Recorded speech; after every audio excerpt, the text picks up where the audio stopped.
চলছে ক্যারাম প্রতিযোগিতা, বাপের বড় ছেলে এবং ছোট ছেলে। তো দেখতে পাচ্ছেন আমাদের এইখানে নজু কাকার দোকানটি আছে। এখানে দুইটি ভোট আছে, যেই ভোট দুইটি খেলে আমরা সারাদিন সময় পার করি, বিভিন্ন সময় আড্ডা দেই।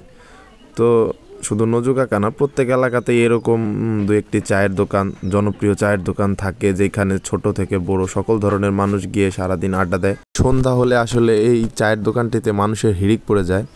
এক কথায় বলতে গেলে আমাদের গ্রামের সকল বয়সের মানুষজন এবং প্রত্যেক পাড়া থেকে আমাদের এই দোকানে মানুষজন আসে। তো আমরা দুপুরবেলায় একটি ক্যারাম প্রতিযোগিতা খেলতেছি।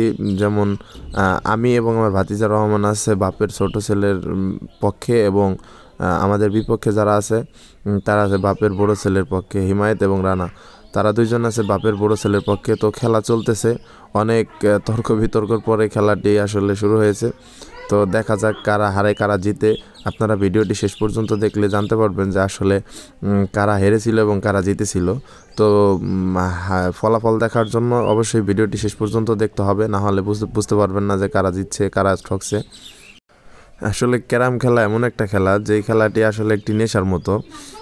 আমি যখন ক্লাস 6-এ ছিলাম তখন আমাদের বাজারের যে স্কুলটি ছিল, স্কুলের মানে বাজারের সাথে, একেবারে বাজারের সাথেই লাগানো।